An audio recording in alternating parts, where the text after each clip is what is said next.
안녕하세요. 해상보험론 5주차 2강 시작하도록 하겠습니다. 우리 지난 시간에 고지 의무에 대한 부분 그리고 그 고지 의무와 관련된 내용들이 인슈어런스 액트 개정이 이루어지면서 바뀐 부분 그런 부분들을 좀 살펴보았습니다. 자, 오늘 우리가 좀 살펴볼 내용은 피보험자가 의무에 있어서 또 다른 부분인 담보에 대한 부분을 좀 살펴보도록 하겠습니다. 보험자가 보상을 해줍니다. 사고가 나면. 그런데 그거를 아무렇게나 어떤 하나의 어떤 안전장치 없이 그런 것들을 보상을 해준다라고 하면 보험자 입장에서는 조금 불리하다는 생각이 들 수밖에 없어요. 그래서 보험자가 피보험자에게 어떠한 특정한 사안의 충족 아니면 피보험자가 반드시 해야 되는 것들, 하지 말아야 될 것들, 이런 이행사항들을 보험증권에 기재하도록, 보험증권에 명시하도록 하거나 아니면 명시되어 있지 않더라도 피보험자가 당연히 해야 하는 것들, 그런 것들을 하나의 일종의 보험자와 피보험자 사이에서의 약속이라고 볼 수가 있는데, 이 피보험자와 보험자 사이에서 보험자가 사고 발생 시에 보상을 해주기 위해서는 반드시 전제되어야 하는 피보험자의 약속들을 우리가 담보, 워런티 혹은 책에 따라서는 담보 특약 이렇게 규정을 해서 볼 수가 있습니다. 그래서 좀 쉽게 말하면 피보험자가 보험 계약을 체결을 하는 데 있어서 반드시 지켜야 되는 약속이라고 볼 수가 있어요. 그래서 피보험자의 의무이자 피보험자가 반드시 지켜야 되는 약속이기 때문에 우리가 일반적인 사교적인 약속의 경우가 아니라 이게 법적인 약속인 것이죠. 그래서 피보험자가 이러한 담보를 위반할 경우에는 위반 시점부터 보험자가 면책, 그러니까 보험자가 면책이 된다는 말은 보상 책임을 지지 않게 된다라고 볼 수가 있습니다. 자, MIA에서 이 담보와 관련해서 제33조에 담보는 그것에 의해 피보험자가 어떤 특정한 사항이 행해져야 한다거나 행해지지 않는다거나 그리고 어떤 조건이 있다면 그 조건이 충족돼야 될 것을 약속하는 promissory warranty다. 약속이다.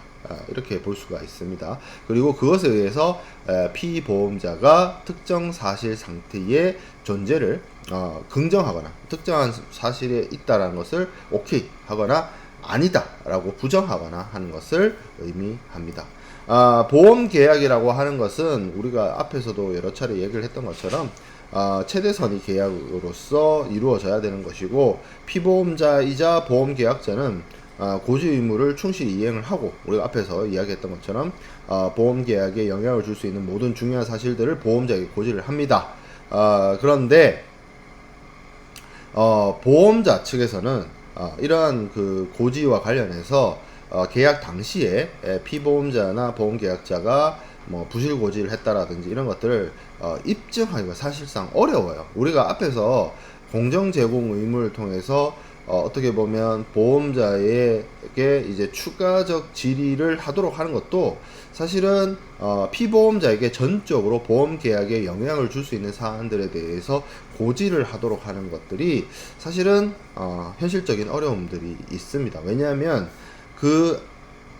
이거를 이렇게 생각해보세요. 사람은 근본적으로 자신에게 유리한 걸 자꾸 얘기하려고 하고 자신에게 불리하거나 부정적인 사안에 대해서 얘기하지 않으려고 하는 경우가 있습니다. 아니면 얘기를 하지 않더라도 그것을 축소시키거나 아니면 숨기거나 하려고 하는 경향이 없지 않아 있어요. 그건 사람의 본능이라고 볼 수가 있습니다. 그래서 실질적으로 보험계약을 체결할 때 피보험자나 보험계약자가 보험자에게 얘기하지 않는 사안, 알리지 않은 사안, 혹은 은폐를 했던 사안, 아니면 축소해서 이야기했던 사안들 때문에 그것 때문에 보험사고가 발생하는 경우가 굉장히 많습니다. 그렇기 때문에 이거를 보험자의 입장에서는 단순히 철저하게 피보험자의 고지에만 의존을 한다는 것은 조금 불안하죠. 그렇기 때문에 아예 대놓고 보험자 입장에서 피보험자한테 이거는 지켜, 뭐 이런 식으로 어떤 명시적인 담보로서 제시를 하거나 아니면 뭐 그와 관련해서 여러 가지 묵시적인 담보 사항을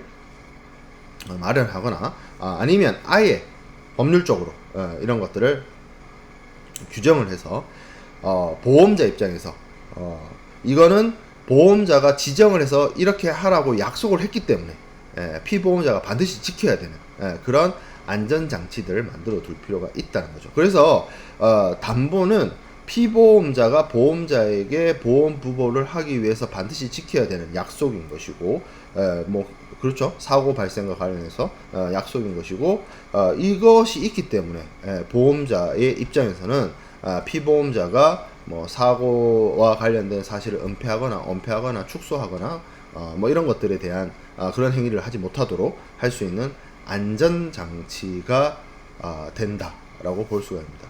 그래서 이것이 피보험자가 반드시 지켜야 되는 아주 중요한 약속이고 그 중요성의 원칙에 따라서 이것이 지켜지지 않았을 때는 엄격하게 뭐 보험계약의 면책, 보험자의 면책으로 넘어가는 것이라고 볼 수가 있어요. 우리가 담보의 개념은 제가 이 정도로 설명을 해서 여러분들이 충분히 이해를 할 수 있을 것이라고 보고, 담보는 크게 봤을 때 명시담보 내지는 묵시담보로 나뉩니다. 명시담보라고 하는 것은 익스프레스죠. 표현되어 있습니다. 어디에? 사람이 눈으로, 육안으로 확인할 수 있을 정도로, 뭐 보험 증권이라든지 아니면 뭐 기타 서류라든지 아니면 뭐 그 어떤 뭐 타이핑이 돼 있다든지 아니면 뭐 각인, 예를 들어서 뭐 새겨져 있다든지 아니면 뭐 도장이 찍혀 있다든지 뭐 이런 것으로 보험 그 증권에 혹은 뭐 관련된 서류에 관련된 내용들이 이것들이 표현이 되어서 지켜져야 될 사안들에 대해서 규정이 되어 있는 것이라고 볼 수가 있고, 이거는 반대로 묵시담보하고는 반대되는 개념입니다. 묵시담보는 특별히 표현하지 않고 있다는 거예요. 그래서 굳이 문서나 서류나 뭐 타이핑이나 이런 걸로 기재를 하지 않더라도 당연히 피보험자가 지켜야 하는 그런 개념들을 묵시담보라고 하고, 그 묵시담보와 명시담보는 그렇게 다르다. 자, 그래서 이 명시담보에는 좀 명확하게 보험증권에 기재되어 있는 개념이기 때문에 주로 항해 일자라든지 항해와 관련된 항로라든지 물품의 포장이나 선박의 상태나 종류나 이런 것들 명확하게 그러니까 담보 중에서도 좀 더 명확하게 구체적으로 얘기해야 될 사안들이 명시담보에 많이 와 있다라고 봅니다. 그리고 이 명시담보는 그만큼 중요하기 때문에 보험계약이나 보험증권에 이 명시담보와 뭐 상반되거나 모순되는 내용이 있다 하더라도 이 명시담보가 우선적으로 적용됩니다. 우선권을 가지고 있어요. 그래서 MIA 제35조에서 뭐라고 얘기하고 있냐면 Express Warranty, 명시담보는 담보를 하려고 하는 의사, intention, 이게 추정될 수 있는 것이면 어떠한 형태의 어구를 사용해도 무방하다라고 되어 있어요. 그 아주 디테일한 표현은 크게 중요치 않다는 거죠. intention, 그 담보의 intention이 중요하다. 그리고 명시담보는 이게 중요하죠. must be included in, 어디에 적혀 있어야 된다? 보험증권에 the policy 적혀 있거나 기재되어 있어야 된다. 그리고 아니면 보험증권 내의 언급에 의해서 보험증권의 일부로서 취급될 수 있는 서류에 적혀 있어야 된다. 별도의 서류라도 보험증권에 그 서류가 이야기되고 있고 그 서류에 이러한 명시담보와 관련된 내용들이 담겨져 있어야 된다라고 합니다. 자, 그 다음에 명시담보는 묵시담보에 저촉되지 않는 한 묵시담보를 배제하지 않습니다. 명시담보 내용이 있고 묵시담보 내용이 있어요. 이게 충돌돼요.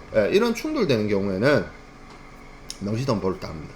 근데 충돌되지 않는 이상 묵시담보를 배제시키거나 없던 일로 하지 않아요. 그러니까 명시담보는 명시담보, 묵시담보는 묵시담보. 그렇기 때문에 뭐 저촉되지 않는 한 배제하지 않는다라는 말이 있는데 보험 계약을 체결하는 보험자들도 명시담보를 특별히 묵시담보와 상충되거나 모순되게 규정해 놓지는 않아요. 대체적으로. 그렇기 때문에 명시담보는 명시담보, 그 보험증권에 기재되어 있지 않더라도 묵시담보는 묵시담보, 이런 식으로 당사자들 사이에서 적용이 되어진다라고 이야기해 볼 수가 있습니다. 자, 그럼 명시담보의 종류를 한번 살펴보도록 하겠습니다. 협회담보라고 하기도 하고, 보이즈 워런티, 항해담보라고 하기도 합니다. 주로 항해를 제한하는 조항, 기간보험에 주로 적용이 되는 그런 경우가 있어요. 그래서 이게 기간보험에 적용이 되는 내용이면 보통은 인스티튜트 워런티로 가는 경우고, 뭐 하나의 항해에서 제한을 한다 그러면 항해 담보 뭐 이런 경우에 그 내용이라고 봐여집니다. 근데 이게 이제 담보의 이름이 중요한 게 아니고 표현이 중요한 게 아니고 그 어떤 세부적이고 디테일한 표현보다 그 담보를 하려고 하는, 워런티를 하려고 하는 인텐션이 중요하다고 했죠. 그래서 이 협회 담보의 주요한 핵심적인 내용은 뭐냐면 어떤 기간, 그 기간 동안에 어떤 특정한 지역에서 항해를 하는 것을 금지하는 그러한 내용을 담고 있습니다. 왜 그 특정한 지역에서 항해를 금지할 것이냐, 그 지역이 위험하거나 아니면 사고 발생 가능성이 높거나 아니면 우리가 말하는 어떤 사고 발생의 가능성을 높이거나 뭐 하는 그런 것들이 해당이 되겠죠. 자, 중립담보 있습니다. Warranty of Neutrality라고 되어 있는데, 이 Neutrality는 쉽게 말해서 우리가 중립국이라는 거, 여러분들 외교 정치 통상 쪽에서 공부하다 보면 중립국이라는 얘기를 듣습니다. 적성국이 있고 중립국이 있고 우방국가가 있죠. 그 중에서 이 우방국이야 뭐 한국의 입장에서는 뭐 미국이나 이런 나라들 우방국이라고 할 것이고, 뭐 적성국 북한 이렇게 있지만 중립인 상태인 국가들이 있을 거 아니에요. 그래서 그걸 의미합니다. 왜 그러냐면 이 중립담보의 시작 자체가 세계 1차 대전, 2차 대전을 거치면서 세계 1, 2차 대전은 전 세계 국가들이 뭐 그 전 세계 국가의 개념에는 유럽의 주요 국가들과 그 유럽의 식민지 국가들이 이제 함께 참전한 뭐 전쟁 1차 대전 같은 경우 그런 개념이 들어가 있습니다만, 어쨌든 전 세계 5대양 6대주 전체에서 전쟁이 발발하게 되었죠. 그러다 보니까 무슨 일들이 벌어졌냐면 상대방 국가의 군함, 해군만 공격을 하는 것이 아니라 어떻게 보면 상선이라든지 민간이 타고 있는, 민간이 운용하는 그러한 선박에까지도 공격을 하는, 공격의 대상이 되는, 그리고 그로 인한 공격으로 선박이 침몰하거나 그런 사건들이 굉장히 많이 발생을 했습니다. 그래서 이 전쟁 중인 국가의 어떤 선박이나 이런 것들은 이런 공격을 받을 우려, 공격의 대상이 될 수 있을 것 같은 우려들이 굉장히 높기 때문에 이 보험자 입장에서는 피보험자한테 요구를 하는 겁니다. 전쟁 중이어서 혹은 어떤 특정한 국가로부터 공격을 받을 위험을 가지고 있어서는 아니 된다. 왜냐하면 타켓이 될 수 있기 때문이죠. 그래서 보험자가 피보험자한테 전쟁 중인 국가의 어떤 물건이라든지 그렇지 않고 중립적인 상태, 어떤 특정한 세력, 어떤 특정한 국가, 어떤 특정한 무장 세력으로부터 공격받지 않을 수 있는 그러한 선박이나 하물이어야 한다는 것을 요구하는 거예요. 그런 의미로서, 그런 역사로서 이 중립담보가 시작이 됐습니다. 선박보험에서도 적용이 되고 적합보험에서도 적용이 됩니다. 그래서 전시에 어떤 공격을 받을 교전국의 소속의 선박이 아니어야 하고, 그리고 화물인 경우에는 그것이 전쟁 중에 거래가 금지되는 그러한 품목이 아니어야 된다. 그러니까 예를 들어서 뭐 무기라든지 이런 것들이 아니어야 된다. 화물의 경우에는 무기 같은 것이 아니어야 된다. 선박 같은 경우에는 전쟁 중인 국가의 선박이 아니어야 된다. 이런 내용으로서 담보를 요구하는 거예요. 약속을 요구하는 거예요.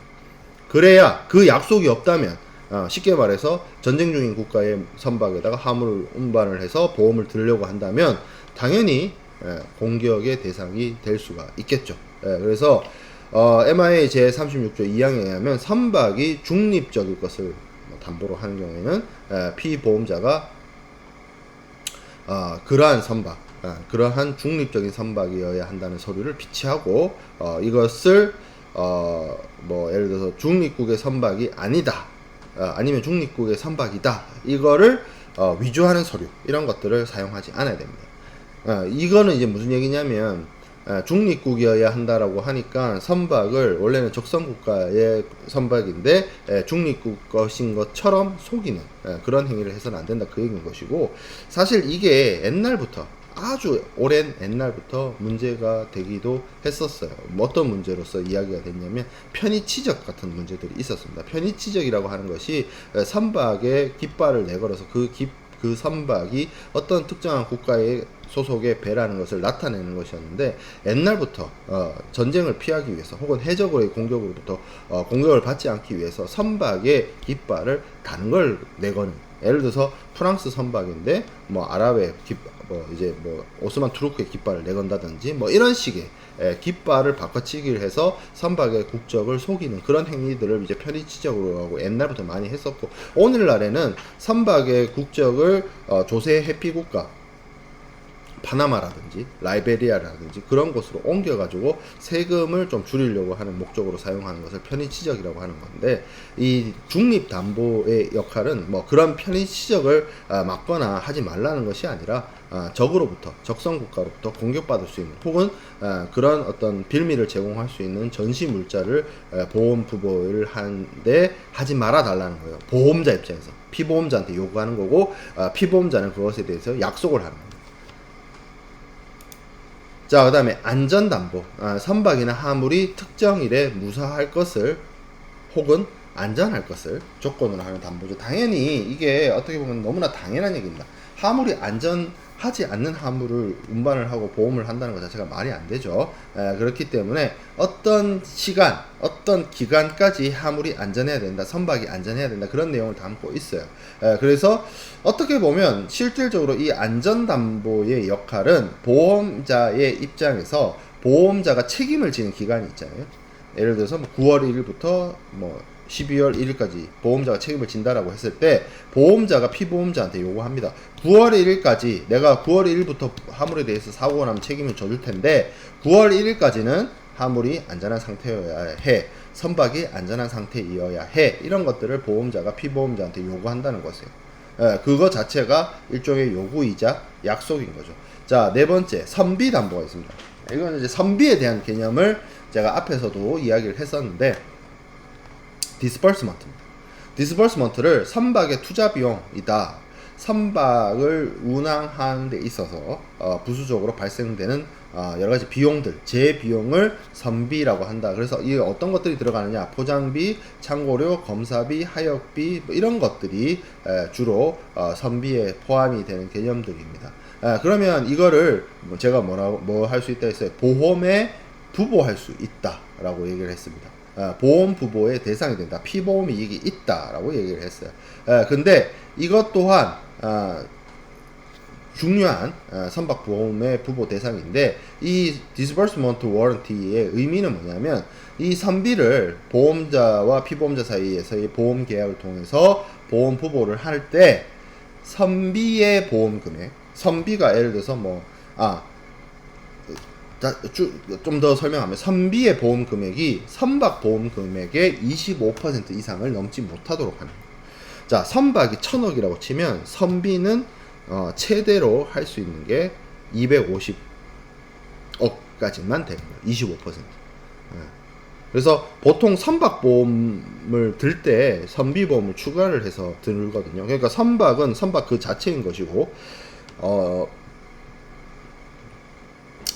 선체를 보험에 들죠. 선체를 보험에 드는데, 선체를 보험에 들 때 그 선박과 관련돼서 부수적으로 투자되는 여러 가지 비용들을 일종의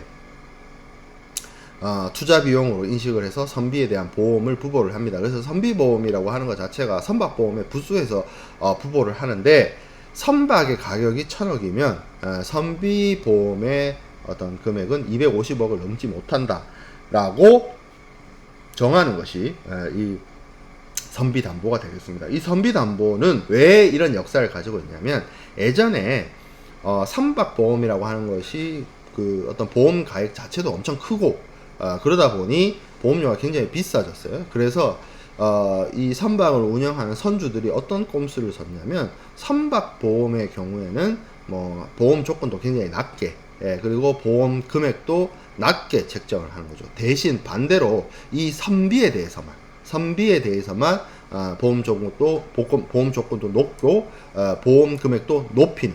예, 그래서 원래 선박을 운용하기 때문에 선박을 보험에 부보하고, 이 선박이라고 하는 것을 운용하기 위해서 들어가는 부수적인 비용이 있으니까 이 부수적인 비용을 보험에 부보를 해주도록 하는 것이 선비의 개념인데, 보험료의 부담을 낮추려고 선사들이 꼼수를 써서 선박의 보험 금액과 조건을 낮추고 선비의 보험 금액과 조건을 높이는 식의 방식으로 전체 보험료를 낮추려고 하는 그런 어떤 꼼수를 쓰니까, 아예 보험 회사들이 어차피 이 디스버스먼트 선비라고 하는 것은 선박을 운용하기 위한 어떤 부수적인 비용이기 때문에 전체 선박의 이 보험 금액이 이게 더 큰 비중이어야 한다는 입장이고, 그거를 강요하기 위해서, 그것을 그러니까 그 선사들의 꼼수를 막기 위해서 보험회사가 아예 선비의 보험 부보 금액을 25%라고 하는 리밋을 걸어버려요. 그런 역사를 가지고 있습니다. 그래서 선비담보에 대한 부분은 이렇게 규정이 되어 있고, 항해담보는 아까 협회담보 얘기할 때 얘기를 했지만 특정 지역으로 항해를 금지하는 내용을 주 조항으로 하고 있습니다. 예를 들어서 뭐 북아메리카, 여기서 말하는 북아메리카는 뭐 플로리다나 캘리포니아를 얘기를 하는 것이 아니고 허드슨만, 저 캐나다 위쪽을 얘기를 하는 거예요. 그리고 발틱해, 그리고 북극해, 베링해는 시베리아와 알래스카 사이를 말하죠. 그런 곳에 이제 겨울에 항해를 하지 못하도록 하는 것을 말하고, 남극에 항해하지 못하도록, 그리고 인도양에서 여름철에 석탄을 수송하지 못하도록 하는 그런 것들을, 그러니까 이거는 항해담보는 요런 딱 항해담보가 이렇다라고 이야기하기보다는 이런 항해담보와 같은 어떤 특정한 지역에서의 항해를 금지하는 내용을 담고 있는 담보들이 여러 종류가 있고 여러 가지가 있습니다. 그거는 당연히 보험 계약의 내용이나 보험 계약의 케이스에 따라서 정해지겠죠. 그래서 운송을 하는 그 하물이 석탄이다 그러면 그 경우에는 여름철에 항해를 하지 못하도록 하는 그런 내용들을 담고 있는 경우가 있습니다. 자, 그 다음에 묵시담보에 대해서 얘기를 해보도록 하겠습니다. 묵시담보는 보험증권에 명시담보처럼 기재되어 있는 것은 아니에요. 그렇지만 보험계약을 체결하는 행위 자체부터, 그때부터 피보험자, 보험계약자가 묵시적으로 지켜야 하는 약속이라고 볼 수가 있습니다. 명시담보를 보완을 하는 내용들이고, 사실 명시담보와 그렇기 때문에 이 묵시담보의 내용은 동일한 효력을 가지고 있습니다. 보험증권에 없다라고 해서, 보험증권에 기재되지 않았다라고 해서 반드시 지키지 않아도 되는 그런 담보가 아니에요. 명시담보와 동일하게 반드시 지켜져야 되는 그런 워런티 담보다라고 이야기할 수 있고, 묵시담보에는 어떤 것들이 있느냐라고 했을 때 첫 번째, 적법성 담보입니다. 모든 해상사업, 이거는 사실 조금 깊게 공부를 해보면 꼭 담보로 얘기하지 않더라도 MIA와 같은 마린 인슈어런스 액트 같은 법에서 이미 요구하고 있는 사안이 아니냐 이렇게 생각해 볼 수도 있어요. 모든 해상사업은 당연히 합법적이어야 되죠. 리걸리티 해야 되죠. 일리걸티 하면 안 되죠. 합법적입니다. 리걸해야 됩니다. 그렇기 때문에 피보험자가 자기의 통제를 벗어나는 경우를 제외하고는 합법적인 방식으로 진행되어야 되고 위법이 아니어야 됩니다. 그렇겠죠. 자, 그 다음에 내향성 담보, 뭐 다른 말로 가망성 담보, 영어로 warranty of seaworthiness라고 합니다. 바다에 견딜 수 있는, 쉽게 말해서 영어를 그대로 직역을 하면 바다를 견딜 수 있는 담보라는 뜻이죠. 선박을 통해서 운영을 합니다. 해상운송은. 그런데 이 선박을 항해를 하는 동안 항해에서 발생되는 여러가지 위험들, 바다의 어려움들, 바다의 어떤 상태나 풍랑이나 이런 것들을 견디지 못한다면 그것은 선박으로서의 가치가 없고 해상 운송에 운용할 수 있는 그러한 선박이 아닌 것이 되겠죠. 주로 그래서 이 내향성 담보는 적하 보험에서는 적용되지 않고 선박 보험에서만 적용이 됩니다. 무슨 얘기냐면, 자, 내가 수출자예요. 내가 이제 수출하는 사람이라서 해상 운송 회사랑 보험 운송 계약을 체결하고 화물을 이제 국제 운송을 해요. 근데 그 화물을 실은 선박이, 그 화물을 적재한 선박이 내향성을 갖추지 못했어요. 그런 경우에 수출자, 수입업자의 잘못을 따져볼 수가 있느냐는 거죠. 나는 그냥 정상적으로 컨테이너 뭐 하나에 넣어가지고 어디까지 목적지까지 안전하게 항해해달라고 요청을 했는데 공교롭게 그 선박이 내향성을 갖추지 못했다, 강항성을 갖추지 못했다. 이런 경우에 내가 운송수단을 수배한 것도 아닌데 수출자와 수입자가 이러한 내향성, 가망성에 책임을 져야 되느냐, 그건 좀 가혹하지 않느냐, 이게 이러한 입장이 있죠. 그렇기 때문에 내향성 담보와 관련해서는 선박보험에서는 적용이 되지만 화물보험, 카고 인슈런스, 저가보험에서는 적용되지 않습니다. 그러면 선박보험에서는 이 내향성이라고 하는 것이 선박 그 자체를, 해상운송수단인 선박 그 자체를 보험에 부부하는 것이기 때문에 굉장히 중요한 요건이 되어집니다. 그래서 내향성의 요건은 좀 살펴보면, 첫 번째, 선박의 구조가 동질의 선박과 동일할 정도로 견고해야 된다. 견고한 선박이어야 된다. 그리고 선박에 이제 여러 가지 부속품이 있을 수 있는데 품질이나 수량면에서 완전히 갖춰져 있어야 된다. 자, 그 다음에 화물을 가적하자. 가적이 뭐죠? 실을 수 있는 양보다 더 많이 싣는 걸 말하죠. 그리고 선박을 제대로 운영하기 위해서 적격을 가진, 조건을 가진 그런 선장과 선박의 승무원을 탑승시켜야 된다. 그리고 이분들이 정말 정확하게 오랜 항해 동안 선박을 안전하게 운행할 수 있도록 충분한 식량을 갖추고 충분한 연료를 갖추고 있어야 된다. 이게 이제 내향성 담보와 관련된 내용들입니다. 이거를 갖춘 선박이어야만 선박보험의 부보 대상이 될 수 있다라는 거죠. 자, 그러면 우리가 내향성 담보, 가망성 담보까지 살펴봤고, 이것이 이제 묵시담보라고 이야기를 했는데, 이러한 담보, 명시담보든 묵시담보든 이러한 담보를 위반을 하게 되면 어떤 일이 벌어지냐를 생각을 해볼 수 있습니다. 담보는 일단 중요성 불문의 원칙이 적용이 되기 때문에 이게 뭐 위험에 대한 부분이, 위험이 중대한 위험이든 중대하지 않은 위험이든 담보는 정말 중요한 약속이기 때문에 엄격하게 준수돼야 됩니다. 그래서 이것이 지켜지지 않으면 담보 위반이 발생되게 되고, 이 담보 위반이 발생을 하게 되면 그 사실에 대해서 보험자가 입증 책임을 지고, 보험자가 담보 위반이 발생했다는 사실을 입증하면 보험자는 자신의 책임을 면할 수 있습니다.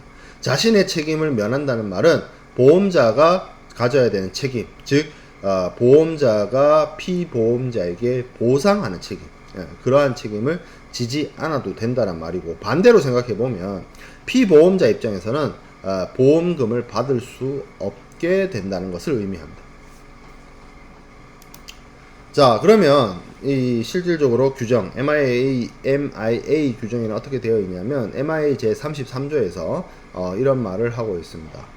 담보는 그것이 위험에 대해서 중요하든지 않든지 간에 어쨌든 반드시 정확하게 충족돼야 된다. 만약 그것이 충족되지 않았다면 보험 증권에 별다른 규정이 있는 경우를 제외하고 보험자는 담보 위반일로부터 보상 책임을 면한다. Discharge from liability.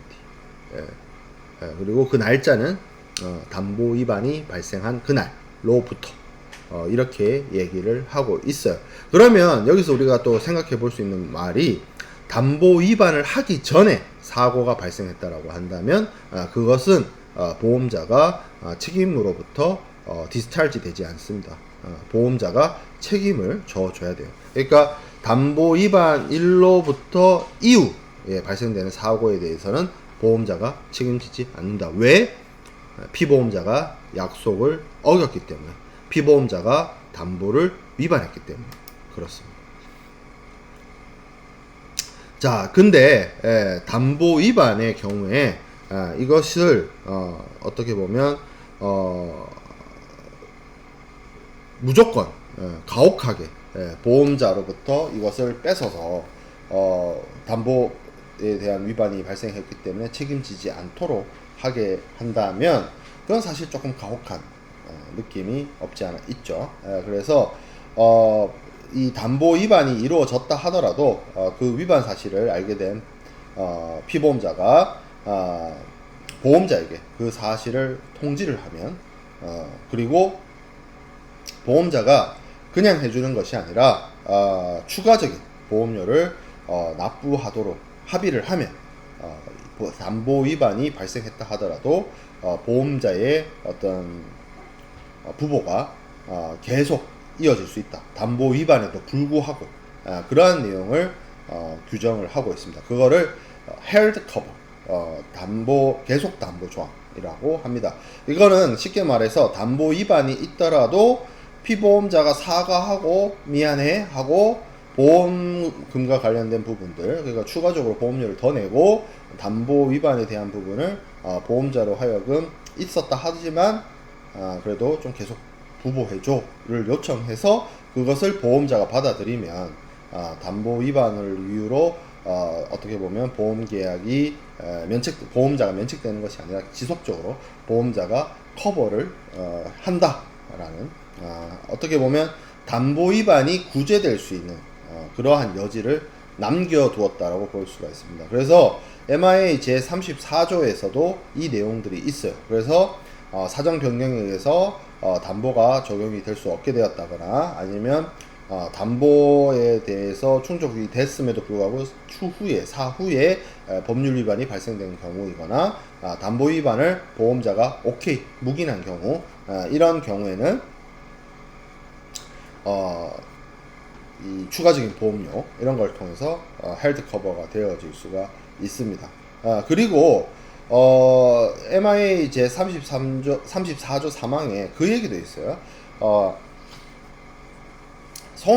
이런 경우 있어요. 담보 위반이 있는 경우에 담보 위반이 있었어요.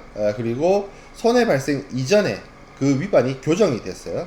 그렇기 때문에 담보가 충족되었다고 피보험자가 항변을 할 수 없다. 이 말이 있는데 무슨 얘기냐면 이게 이제 오프라인 수업 때 설명을 하면 좀 쉬운 텐데 이게 담보 위반이 있었어요. 그러고 나서 담보 위반을 회복을 했어요. 위반 사실을 회복을 했어. 그리고 사고가 났어요. 이 순서가 예를 들어서 9월 1일날 담보 위반을 했는데 9월 5일날 회복을 했어요. 정상적으로 돌아왔어요. 그 다음에 9월 10일날 사고가 났어요. 이런 경우에는 그러면 보상을 해줄 수 있냐?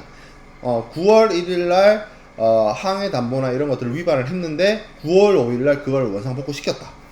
그럼 그걸 바탕으로 우리가 보험자에게 보상을 해달라고 요청했을 때 보험자가 보상을 해줄 수 있느냐? 아니죠. MIA 규정으로는 어떻게 되어 있냐면 그 위반을 치유했다 하더라도 한번 약속을 어겼기 때문에 한번 breach of warranty를 했기 때문에 한번 담보 위반을 했기 때문에 보험자는 보상 책임을 지지 않습니다. 그것을 회복했다 하더라도 중간에 사고 발생 이전에 회복을 시켰다 하더라도 그런 경우에는 보상을 해주지 않는 게 MIA 규정입니다. 근데 이 부분이 인슈어런스 액트에서 개정이 됩니다. 뒤에서 바로 이어서 살펴볼게요. 자, 그러면 우리가 담보와 고지에 대한 부분들을 같이 쭉 살펴보았는데 이 담보와 고지의 어떤 차이점을 좀 살펴보면 일단 법적인 차이점이 있습니다. 담보의 경우에는 이것이 어떤 보험의 어떤 부보를 위한 하나의 안전장치로서 그런 보험자 입장에서 피보험자가 반드시 존재시켜야 되는 사안이거나 아니면 이행해야 되는 사안들에 대해서 명시적으로 명기를 해놓은 것이 담보입니다. 하지만 고지는 이게 보험료 산정이라든지 보험계약의 인수 여부와 관련해서 보험계약의 어떤 체결 전에 보험자가 피보험자에게 요구하고 피보험자가 보험자에게 행하는 그러한 행위이기 때문에 이것이 고지의 경우에는 보험계약과 별도다라고 볼 수도 있어요. 하지만 담보의 경우, 특히 명시담보의 경우에는 반드시 보험증권에 포함이 돼야 된다라고 볼 수가 있겠죠. 그래서 그런 어떤 법적인 차이, 그리고 그 법적인 차이로 인해서 형식적으로도 고지의 경우에는 구두나 서면으로, 보험증권에 포함되는 것이 아니기 때문에 구두나 서면으로 보험계약 체결 전에 하면 되고, 담보는 명시담보의 경우에는 이 보험증권의 유관으로 확인할 수 있게끔 기재되는 그러한 방식을 사용을 하고 있습니다. 자, 효과적인 차이는 효과상의 차이는 고지의 경우에는 이게 내용을 명확하게 하지 않고 있기 때문에 실질적으로 뭐 어떤 중요한 사안들에 대해서 전달 정도만 이루어지면 해결이 된다라고 볼 수가 있지만, 워런티의 경우에는 문자 그대로 엄격하게 충족이 되어야 합니다. 만약에 그것이 되지 않는다면 그 위반 시점부터 보험자의 어떤 보험 책임이 면책되기 때문에 그래요. 자, 위반의 효과 보도록하겠습니다. 담보 위반이 발생하게 되면 그 시점이 중요하지 않습니다. 그리고 그것이 회복되어도 해결이 안 돼요. 무조건 보험 계약이 해지가 가능하고요. 고지의 경우에는 avoid contract죠. 그렇기 때문에 보험자의 어떤 선택에 달려있는 문제라고 볼 수가 있어요. 고지 의무를 위반을 했을 때는. 이런 MIA 규정도 사실 MIA에 있는 많은 내용들, 고지에 대한 내용들도 MIA에 많이 규정이 되어 있었습니다. 근데 그 MIA 내용이 조금 한계가 있다라고 판단이 들어서 인슈어런스 액트에 개정이 되면서 이 담보와 관련된 내용들도 많이 개정이 이루어져 있었어요. 그래서 인슈어런스 액트의 담보 규정을 좀 살펴보면 큰 차이점이, 담보 위반이 치유되기 전에 발생된 사고에 대해서는 보험자가 면책이 된다라고 하지만, 보험 사고가 발생하기 전에 담보 위반이 치유가 되면 보험자는 이후 발생한 보험 사고에 대해서 보험금을 지급할 책임이 있다라고 규정을 하고 있어요. 그러니까 예전에 MIA 규정은 이거였어요. 9월 1일 담보 위반, 9월 5일 담보 위반의 사안들을 회복, 사고는 9월 10일이면 기존의 MIA 규정상으로는 이것을 보험자가 그대로 면책이다 였는데, 이것이 9월 1일에 담보 위반이 있었고 9월 5일 이것을 치유를 했다면, 이 치유된 이후에 발생된 사고에 대해서 인슈어런스 액트 규정을 적용을 하면 보험금을 지급할 수 있는 보험금 지급에 책임이 있다는 것을 인슈어런스 액트에서는 규정을 하고 있어요. 요 점이 달라졌죠. 어떻게 보면 기존 MIA 규정이 굉장히 가혹한 규정이었다라고 볼 수가 있는데, 이 부분에 대해서 개정이 이루어졌고 피보험자의 권익을 어느 정도 보호를 하고 있습니다. 자, 그 다음에 워런티 또는 기타 보험계약 조항이 위반된 상태에서 발생된 보험 사고에 대해서도 그 위반이 실제로, 이게 되게 중요해요. 실제로 발생한 보험 사고와 동일한 유형의 사고의 발생 가능성을 증가시키지 않았다라는 점을 피보험자가 입증을 하면 보험자가 담보 위반을 이유로 면책을 주장할 수 없다. 그래서 보험자가 실제로 면책되기 위해서는 피보험자의 담보 위반이 있었어요. 워런티 위반이 있었는데, 요거하고 보험 사고하고 이것에 관한 어떤 인과관계, 그러니까 이 담보 위반 때문에 사고가 발생했다, 이런 것까지는 요구하는 것은 아니지만 이 담보 위반하고 사고하고의 어떤 동일 유형의 사고의 발생을 높이는 그러한 관계가 있어야만 보험자가 면책을 주장할 수 있다라는 겁니다. 예전에는 그것이 사고하고 연관성이 있냐 없냐 그걸 그렇게 깊게 따지지 않았어요. 일단 약속을 쓰면 넌 보험자가 보상 안 해줘, 이런 논리로 갔었는데, 인슈어런스 액트에서는 담보 위반이 있었다 하더라고 해서 무조건적으로 보험자가 면책되고 보험자가 보상 안 해주는 게 아니고, 실제 사고하고 이 워런티 위반하고 뭔가 관계가 있느냐, 직접적인 인과관계가 아니더라도 뭐 어떤 동일한 유형에 해당되느냐 이런 부분을 따져보고 그 따져본 결과 영향을 줬다, 영향성이 있다, 동일한 유형이다, 이 경우에 보험자가 면책이 되어진다라는 거 이야기를 하는 겁니다. 자, 그래서 요걸 이해를 하기 위해서 우리가 사례를 한번 들어볼게요. 이게 이제 인슈런스 액트가 개정이 될 때 영국의 법제처 같은 곳이 있어요. 로우 커미션. 거기서 이 조항을 개정을 하면서 이 조항의 개념을 설명하기 위한 예시로 들어오는 거예요. 이거 제가 만든 예시가 아니에요. 그래서 제가 만든 예시가 아니라 그 로우 커미션에서 만든 예시이기 때문에 한번 보도록 하겠습니다. 예를 들어서 건물 및 내부의 재물에 대한 재물보험, 그러니까 이제 일종의 손해보험이죠. 손해보험과 관련된 부분인데, 피보험자가 출입 경보기, 알람, 경보기를 설치해야 된다는 워런티가 있었나 봐요. 그러니까 보험자하고 피보험자 사이에 이 재산에 대한, 이 집에 대한 어떤 손해보험에 대해서 부보를 할 때 보험자가 피보험자한테 요구를 한 거죠. 집에 출입, 외부에서 불법 침입자가 발생했을 때 알람을 띄울 수 있게 알람 장비를 설치를 해라 라고 했는데 안 한 거죠. 그러면 이거 담보 위반이죠. 워런티 위반이죠. 근데 그 워런티 위반을 했는데 이 출입 경보기 알람을 설치하지 않았는데 홍수가 발생했어요. 플러드가 발생했어요. 그래서 재물에 대한 재물보험, 일종의 하재보험으로서, 손해보험으로서 보험자로부터 보상을 받으려고 해요. 근데 보험자가 문제를 삼아요. 내가 출입 경보기 달라 했잖아. 근데 너 안 달았잖아. 워런티 위반이야. 브리치 오브 워런티야. 라고 얘기를 해요. 근데 생각해보면 출입 경보기하고 홍수 나는 거하고 무슨 선해관계, 무슨 어떤 연관성이나 무슨 인과관계나 그런 게 없죠. 사고 발생을 증가시키지도 않고 사고 발생의 어떤 확률을 높이지도 않아요. 그렇기 때문에 보험자가 면책되지 않습니다. 보험자가 면책되지 않는다는 말은 뭐예요? 이 홍수로 인한 사고에 대해서 보험자가 보상을 해야 된다는 거예요.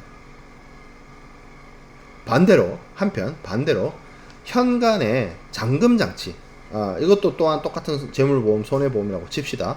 보험자가 보험을 부부해주면서 현관문에다가 락을 달아라, 잠금장치 달아라, 이런 어떤 워런티를 요구했다라고 칩시다. 근데 피보험자가 이걸 이행하지 않았어요. 근데 따지고 보니까 이 도둑이 현관이 아닌 창문을 통해서 침입자가 들어왔어요. 근데 직접적인 인과관계는 없죠. 왜냐하면 도둑이 현관으로 들어온 게 아니라 창문으로 들어왔어요. 현관에다가 락을 걸어라 라고 워런티를 했는데, 이 워런티 위반이 발생했는데, 직접적인, 왜냐면 락을 안 걸은 그 문으로 도둑이 들어온 것이 아니기 때문에 직접적인 인과관계는 없어요. 하지만 이 외부의 침입, 외부에 들어오는 침입에 대한 대비라는 측면에서 보험자가 피보험자한테 요구한 워런티죠. 잠금장치 다루고. 그렇기 때문에 잠금장치가 있었다라고 한다면 어떻게 보면 도둑이 들어오지도 않았을 수도 있고, 아니면 도둑이 들어오는 걸로 인한 입을 수 있는 피해를 줄일 수도 있다.